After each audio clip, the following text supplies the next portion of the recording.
My mom snapped, "You're just a burden. We'd be better off without you." So I packed my things without a word. 3 weeks later, my sister texted, "Why did the mortgage bounce?"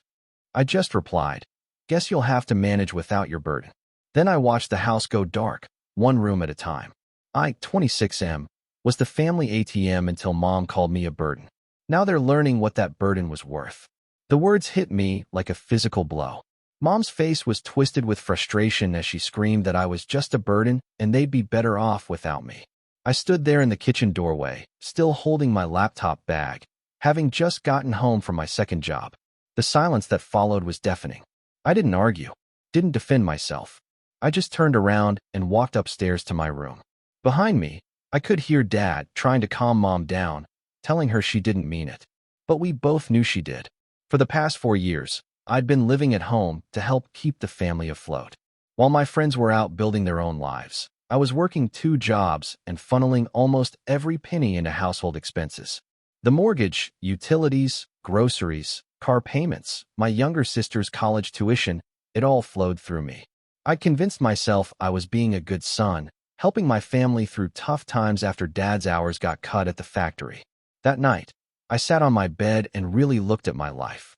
26 years old, no savings despite working 60-hour weeks, no social life, no girlfriend, no apartment of my own. I'd been so busy being the responsible one that I'd forgotten to live. And for what? To be called a burden by the woman who gave birth to me. I opened my laptop and started looking at apartments. By morning, I'd found a small one-bedroom place across town. Nothing fancy, but it was mine. I put down a deposit using the emergency credit card I'd never touched. Over the next 3 days, I quietly moved my things out while everyone was at work or school. I didn't take much, just my clothes, books, and the few personal items that mattered. I left my key on the kitchen counter with a simple note. "You wanted me gone. Consider it done." The call started immediately. Dad tried reaching me first, his voice confused and worried on my voicemail.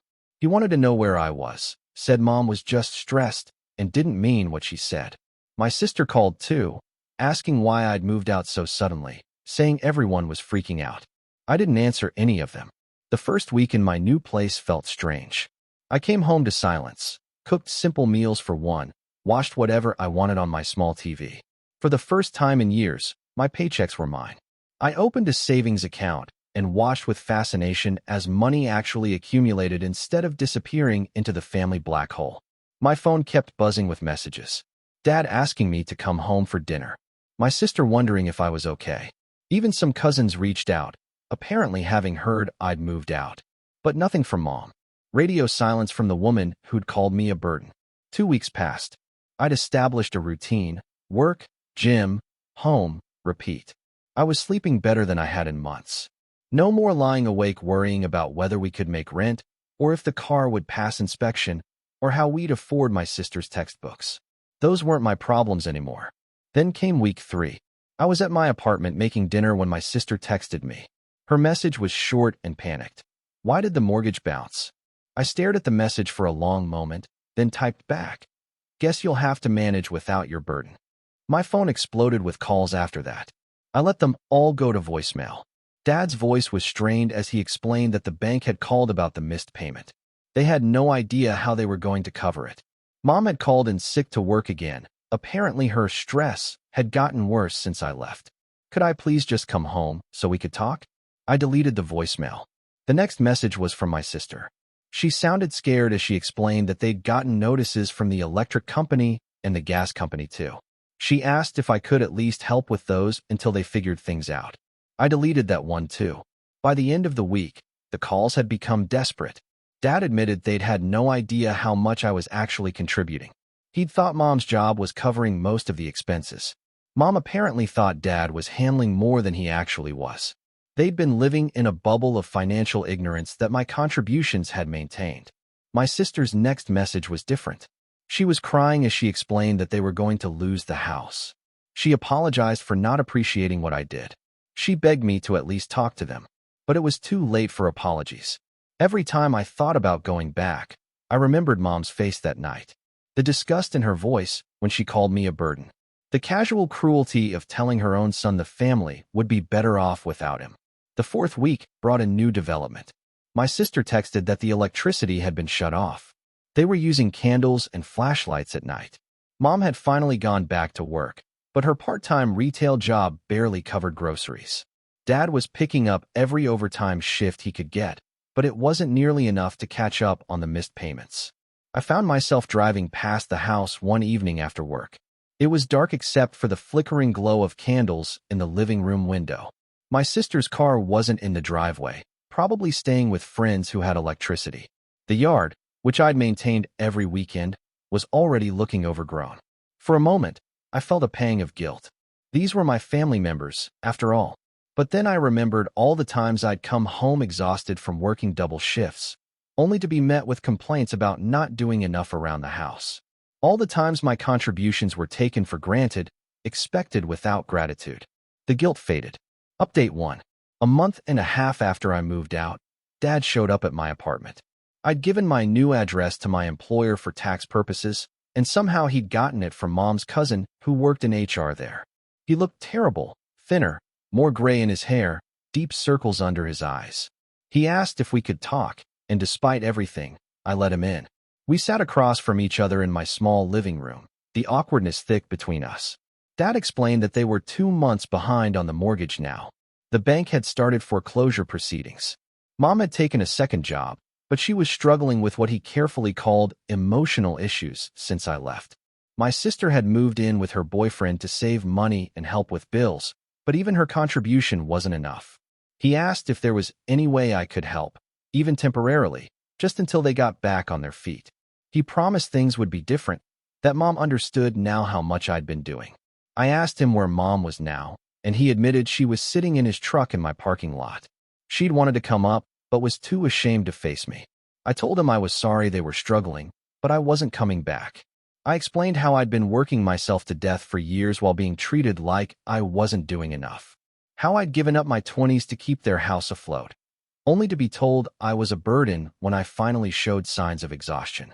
Dad's face crumpled as I talked. He said he hadn't realized how much pressure they'd put on me, how much I'd been carrying alone. He admitted that Mom's comment had been the last straw, but the problems had been building for years. I agreed. That's exactly why I wasn't coming back. He left after an hour, looking defeated. Through my window, I watched him walk slowly back to his truck where Mom was waiting. Even from 3 floors up, I could see her shoulders shaking. Part of me wanted to run down there and fix everything like I always had. But I'd learned something important in the past month. I couldn't save people who didn't want to save themselves. I'd been enabling their financial irresponsibility by covering for their poor decisions. Update 2. 2 months after leaving, I got a call from my aunt, Mom's sister. She'd heard about the situation from family and wanted to check on me. We'd always gotten along well, and she was one of the few relatives who'd never treated me like the family workhorse. During our conversation, she revealed something that changed my perspective entirely. She told me that Mom and Dad had been receiving financial help from multiple sources over the years. Grandma had been sending them money monthly. My uncle had co-signed their car loan and been making payments when they fell behind. Even my aunt herself had been quietly paying for my sister's textbooks and supplies. The family I thought I was single-handedly supporting had actually been propped up by an entire network of relatives who were all getting exhausted by the constant financial emergencies. My contributions hadn't just been enabling Mom and Dad.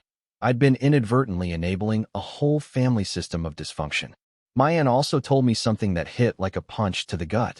The night Mom called me a burden, she'd been drinking. It wasn't the first time.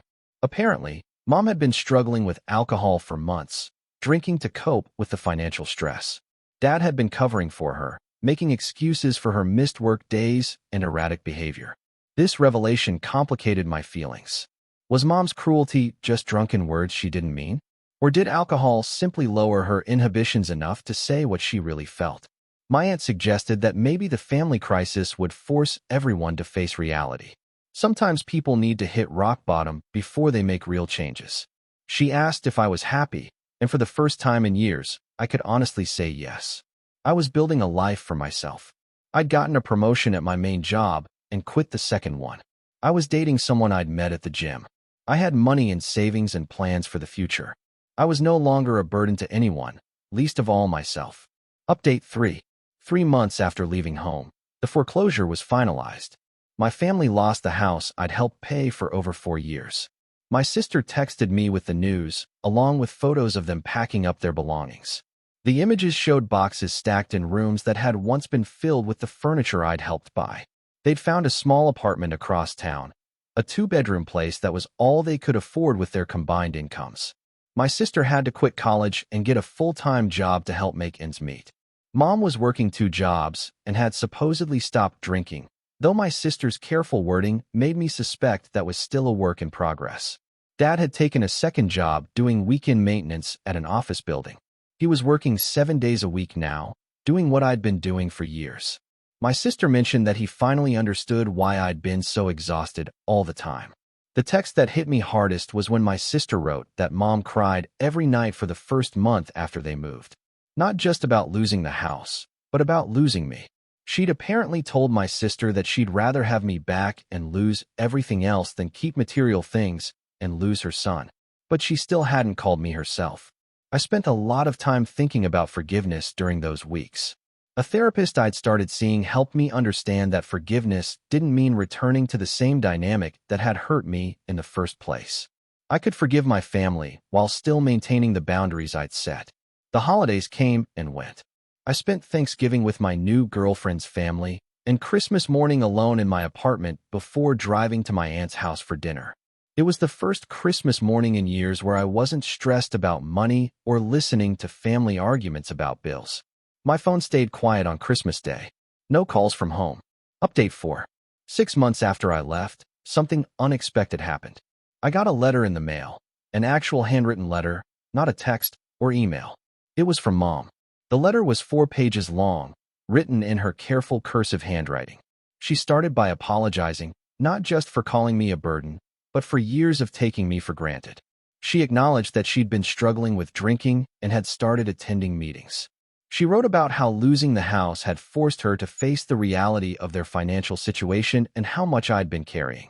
But the part that broke me was when she wrote about the night she called me a burden. She remembered every word she'd said, drunk or not. She'd been frustrated about her own failures and had lashed out at the person who reminded her most of her shortcomings, me. She wrote that seeing my success and responsibility every day had made her feel worse about her own struggles, and instead of addressing her problems, she'd tried to tear me down. The letter was full of specific memories, times I'd covered unexpected expenses without being asked, nights I'd come home exhausted and still helped with household tasks, conversations where I'd offered advice about budgeting that she'd ignored. She'd been aware of my sacrifices all along, but had convinced herself I was obligated to make them. At the end of the letter, she wrote that she didn't expect forgiveness or for me to come back. She just wanted me to know that she understood now what she'd lost, and it wasn't the house or the financial security. She'd lost her son's trust and respect, and that was worth more than any material possession. The letter shook me more than any of the desperate phone calls or text messages had. This felt genuine in a way the other communications hadn't. There was no manipulation, no guilt tripping, no asking for help. Just acknowledgement and accountability. I kept that letter for weeks before responding. When I finally wrote back, I kept it short. I thanked her for the apology and told her I was proud of her for getting help with her drinking. I explained that I needed more time before I could consider rebuilding our relationship, but that the letter meant something to me. I mailed it to their new apartment and waited to see what would happen next. Final update. It's been a year now since I left home. My life has stabilized in ways I never thought possible. I've been promoted again, moved to a larger apartment, and am planning to buy a house next year. My relationship has gotten serious, and we're talking about moving in together. My family has found their own stability too, though it looks nothing like their old life. They're still in the small apartment, but they're making their rent on time. My sister went back to college part-time while working full-time, taking longer to graduate but managing it on her own terms. Dad's health has improved since he dropped back to one job. Apparently, the weekend maintenance gig was eliminated due to budget cuts, which forced him to find a better work-life balance. Mom completed a substance abuse program and has been sober for 8 months now. She's working as a manager at her retail job and seems to have found some peace in the simpler life they're living. We've started having coffee once a month. Neutral territory, time limits, No discussion of money or the past unless one of us brings it up. It's awkward sometimes, but we're building something new from the ground up. She's never asked me for money or to move back home. She seems to understand that this is the only way forward. My sister and I text regularly now. She's doing well in her new life, and her relationship with her boyfriend has gotten stronger through navigating the crisis together. She's never made me feel guilty about my choice to leave, which I appreciate more than she probably knows. Dad and I talk on the phone sometimes. He tells me he's proud of the life I'm building and that he should have said that more when I was younger. He's right, he should have. The house they lost went up for sale again recently. I drove by out of curiosity and saw a young family with kids moving in. The yard was full of toys and bikes, and there were flowers planted by the front steps. It looked like a home again, not the stressed-out way station it had become during my family's final years there. I don't miss that house or the person I was when I lived there. That version of me was drowning in obligations and expectations, working himself to death for people who saw his efforts as the bare minimum rather than extraordinary sacrifice. The burden Mom talked about that night wasn't me. It was the dynamic we'd all created where my value to the family was measured entirely by what I could provide financially. Breaking free from that was the best decision I ever made. Sometimes people need to lose everything to find out what really matters. For my family, losing the house and their financial security taught them lessons they'd refuse to learn any other way. For me, losing them, temporarily, taught me that I was worth more than the sum of my contributions. We're all better people now, living in truth instead of the comfortable lies that nearly destroyed us all. And while forgiveness came slowly and rebuilding trust is still ongoing, I finally understand what healthy family relationships can look like. The burden is gone, and everyone is lighter for it.